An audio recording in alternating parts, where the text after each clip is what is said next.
Good morning students. हमने nitro compounds के chemical reaction start किए थे और लास्ट क्लास में हमने माइकेल एडिशन के बारे में डिस्कशन किया। आज से आगे हम और जो रिएक्शंस हैं नाइट्रो कंपाउंड्स की वो डिस्कस करेंगे। सबसे पहले हम डिफरेंस देखेंगे primary, secondary and tertiary nitro alkanes में। उसके लिए हम इनकी रिएक्शन कराएंगे नाइट्रस एसिड के साथ। तो रिएक्शन विद नाइट्रस एसिड,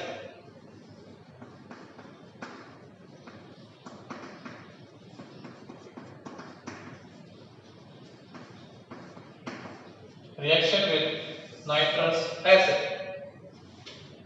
देखिए नाइट्रस एसिड होता है HNO2। When it react with nitro alkene, तो वाटर के रिमूवल के बाद इनसे डिफरेंट कलर के एसिड्स बनेंगे। क्या बनेगा देखो, सपोज कीजिए when we react primary nitro alkene. Primary nitro alkene क्या होता है? RCH2NH, यानी कि जिस कार्बन से NO2 कनेक्ट है उस पे मिनिमम 2 हाइड्रोजन्स होंगे, मैक्सिमम 3 भी हो सकते हैं। तो दैट इज अल्फा हाइड्रोजन और ये एसिडिक होता है। That will react with HNO2। अब CH2 को हम ऐसे लिखते हैं, CH2 react with HNO2। HNO2 ये होता है नाइट्रस एसिड।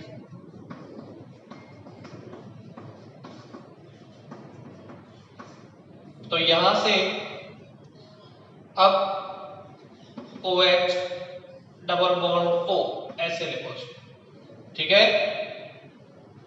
जब ये रिएक्शन होगी तो वाटर रिलीज होगा। देखिए कैसे, मैंने थोड़ा रॉन्ग लिख दिया। ये CH2 था रिएक्टिंग विद HNO2, तो HNO2 ये लिख दिया मैंने नाइट्रस अम्ल।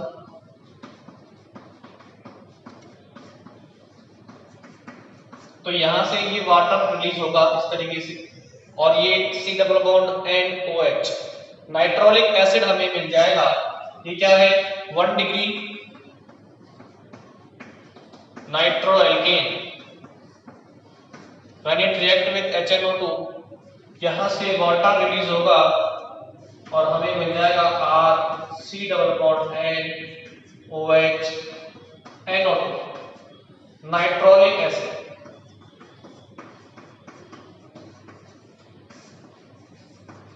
और इसका रंग होता है लाल, ये लाल रंग का होता है, रेड कलर। तो इंग्लिश मीडियम है तो हिंदी में लिखने की नीड नहीं है, इसलिए 1 degree nitro alkene react with nitrous acid and they form nitrolic acid, ठीक है। नाइट्रोलिक एसिड इंग्लिश मीडियम के लिए, ठीक है। और ये क्या है? 1 degree nitro alkene reacting with nitrous acid.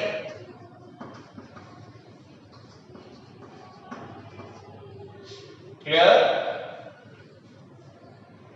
तो लिखिए when primary secondary nitro alkene, when primary secondary nitro alkene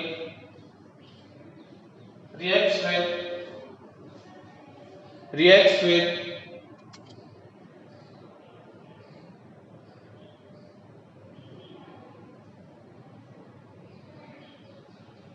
nitrous acid, nitrous acid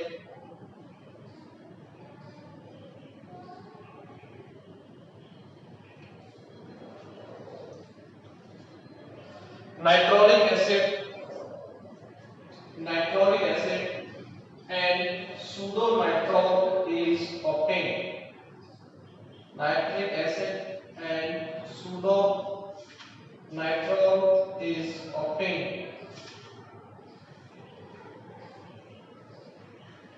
अब देखिए those nitroalkane which have alpha hydrogens gives this type of reaction, but primary and secondary nitroalkane having alpha hydrogens, but tertiary nitroalkane does not having alpha hydrogen, so they do not give reaction with nitrolic या nitrous acid. ठीक है, तो only primary और secondary nitroalkane की nitrous acid से reaction कर पाते हैं because they have acidic alpha hydrogen. Tertiary nitroalkane में there is no alpha hydrogen, so they does not give reaction with nitrous acid. तो लिखिए बट टर्सरी नाइट्रोएल्केन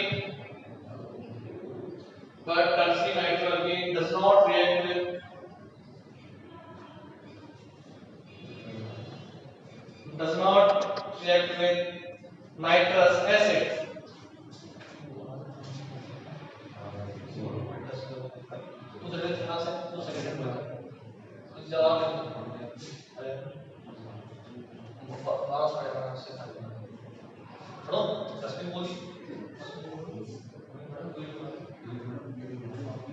क्लास नहीं है तो मैं आपको बताता हूँ आपकी क्लास में टॉपिक आपकी क्लास होगी दो क्लास होगी उस हिसाब से कम से कम 2 वीडियो तो पढ़ा पूरा. उसके बाद में आपकी क्लास होगी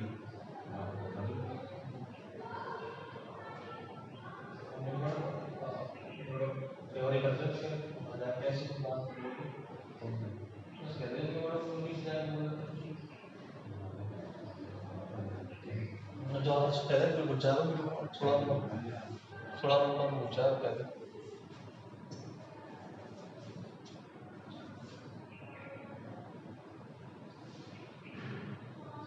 tertiary nitroalkane does not react with nitrous acid.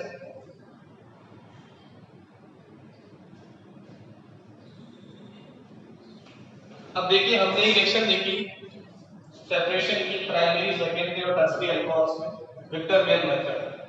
तो Victor Meyer method is based on this reaction. So Victor Meyer method which is used for the separation of Victor Meyer method which is used for the separation of 1 degree, 2 degree and 3 degree alcohols is based on this reaction. देखो alcohols भी जब nitrous acid से reaction करेंगे तो वो भी क्या बनाएंगे नाइट्रोलिक एसिड, और जब सेकेंडरी करेंगे रिएक्शन तो बनाएंगे सूडो नाइट्रो. वो होता है सूडो नाइट्रो का कलर होता है ब्लू. ठीक है, अब देखिए ये तो प्राइमरी का हो गया, अब सेकेंडरी का देखते हैं.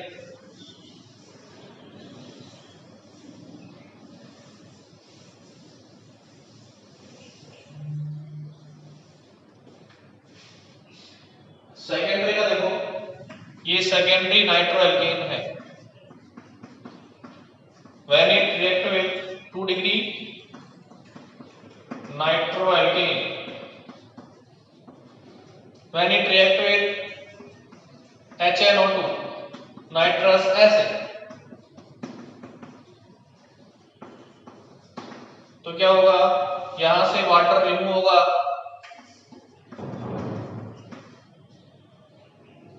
इस तरीके से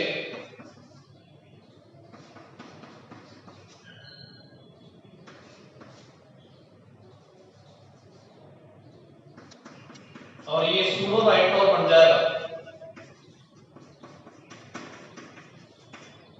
that have blue color. तो 2 डिग्री नाइट्रोएल्केन्स नाइट्रस एसिड से रिएक्शन करेंगे, क्या बना देंगे pseudo नाइट्रोल. and 3 degree nitroalkane does not react with HNO2 because they do not have any alpha hydrogens.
ठीक है,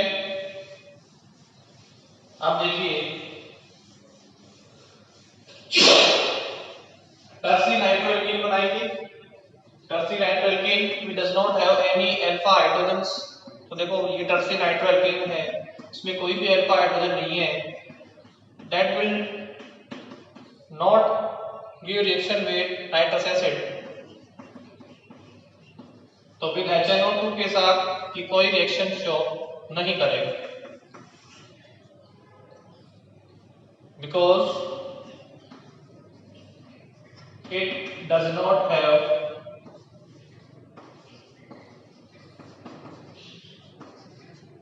alpha hydrogen atom।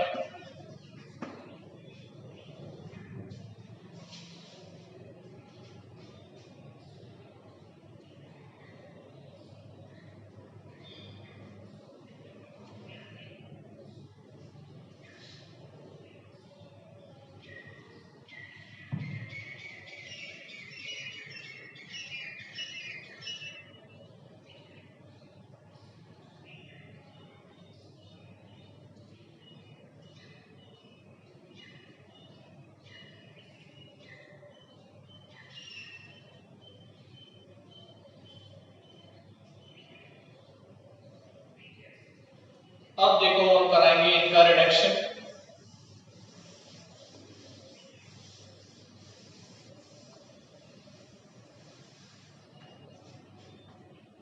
रिडक्शन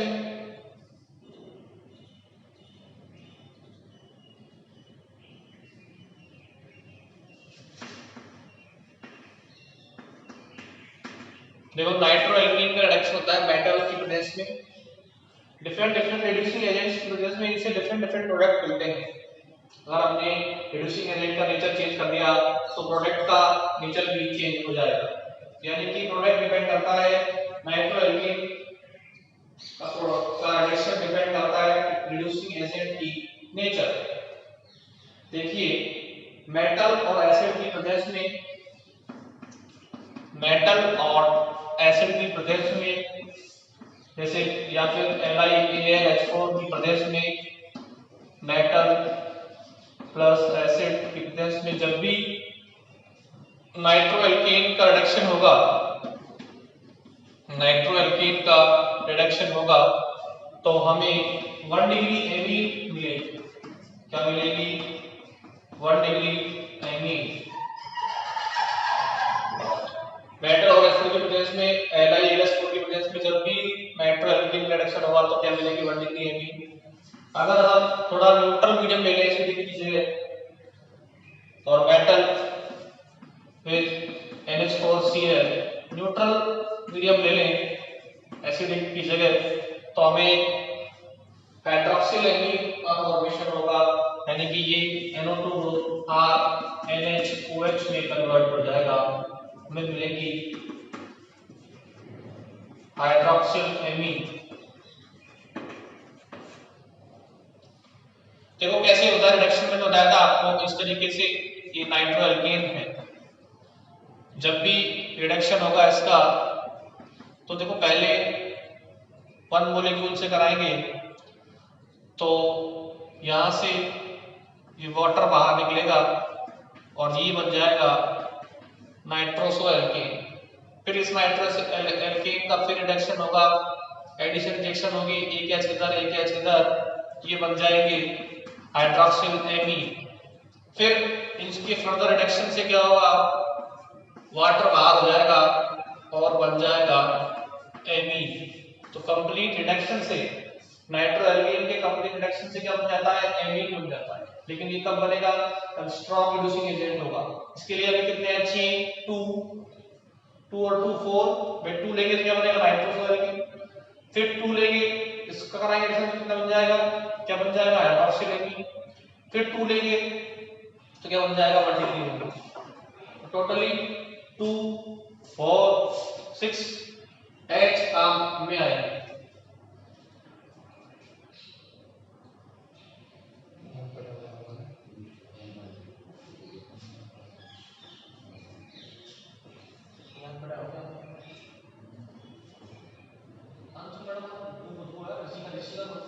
तो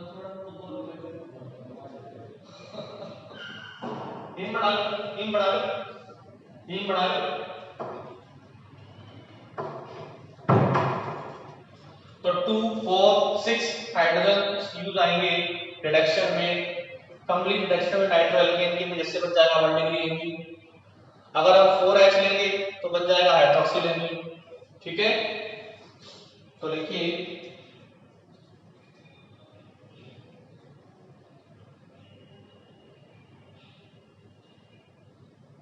by the reduction of nitroalkane,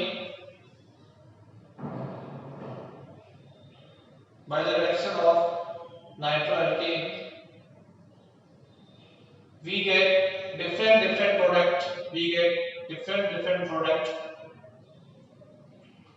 according to the nature of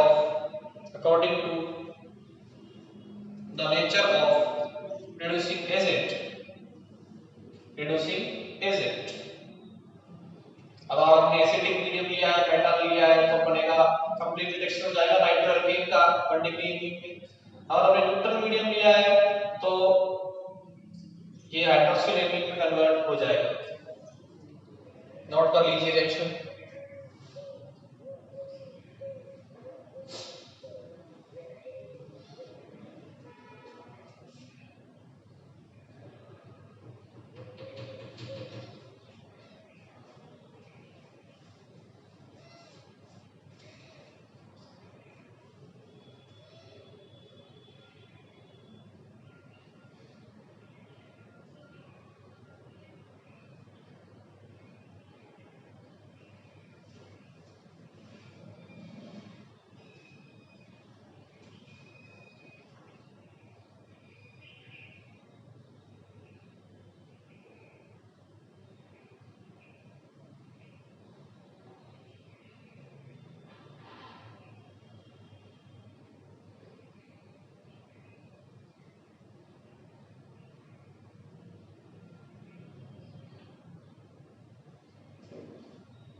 तो नाइट्रोएल्केन की complete reduction के लिए हमने 6H की। अगर हमें दिया हो डायरेक्टली 6H तो आप मेटल और एसिडिक मीडियम तो आप डायरेक्टली क्या करेंगे, नाइट्रो ग्रुप को एमीन ग्रुप में कन्वर्ट कर देंगे। अगर हमें दिया हुआ है 4H तो आप डायरेक्टली NO2 को किस में कन्वर्ट कर देंगे, NHOH में। तो देखो 6H यूज में आ रहे हैं ना कैसे, 2H को इसको इसमें कन्वर्ट करने के लिए, फिर 2 और 2 4H इसको इसमें कन्वर्ट करने के लिए, और 2 4 6H इसको इसमें कन्वर्ट करने के लिए। ठीक है, तो 6H यूज आते हैं नाइट्रोएल्केन को कंप्लीटली एमीन में रिड्यूस करने के लिए, और 4H काम में आते हैं नाइट्रो ग्रुप को हाइड्रोक्सिल एमीन में कन्वर्ट करने के लिए। ठीक है,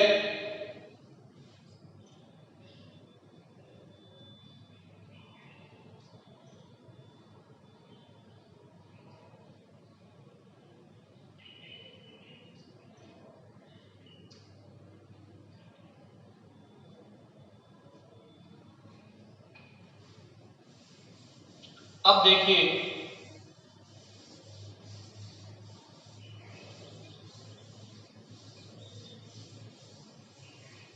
नेक्स्ट रिएक्शन है dehydration.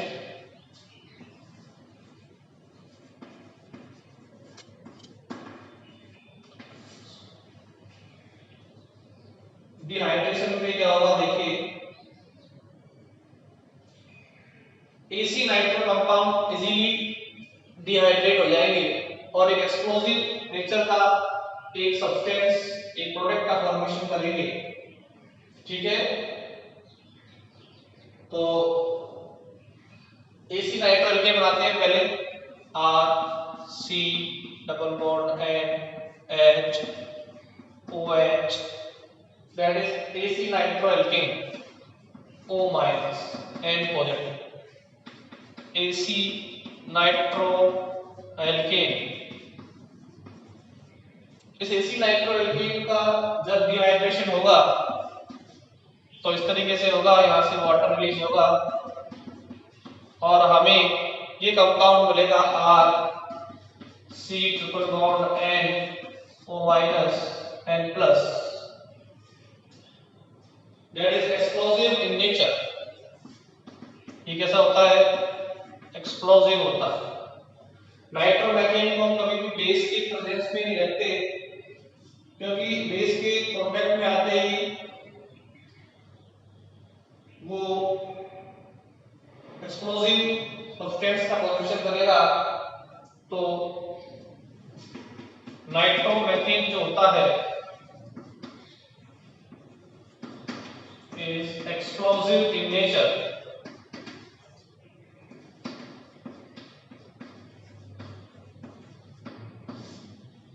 Nitromethane is explosive in nature.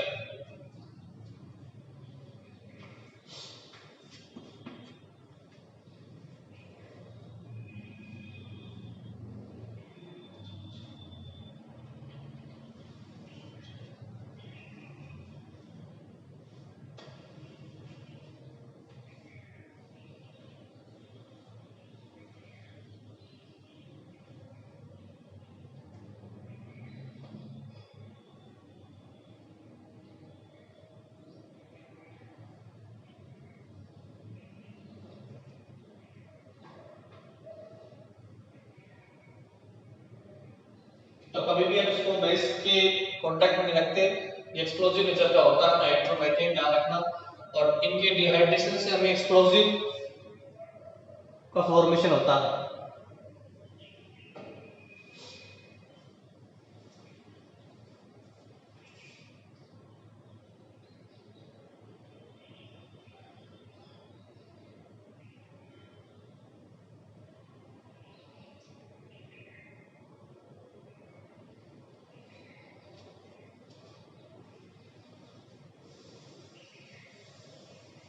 Now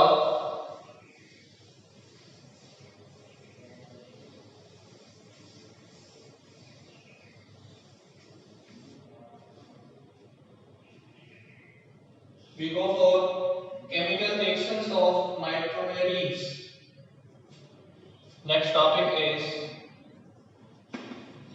chemical reactions of nitroarene.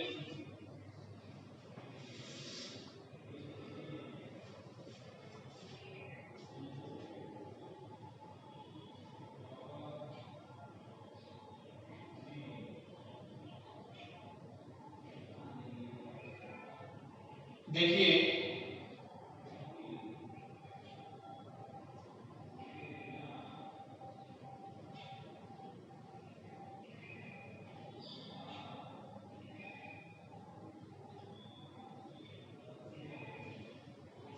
नाइट्रोएरीन के अंदर इस टाइप की स्ट्रक्चर होती है।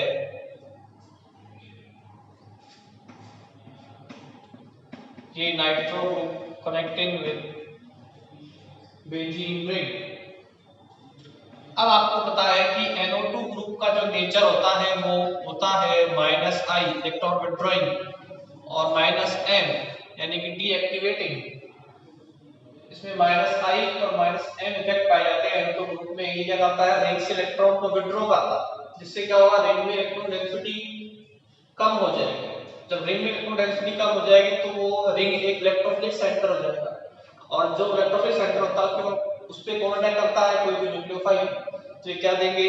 न्यूक्लियोफिलिक सब्स्टिट्यूशन रिएक्शंस देंगे। ठीक है, देखिए O की नेगेटिविटी M से ज्यादा होती है तो O अपनी ओर इलेक्ट्रॉन प्रोटेक्ट करेगा।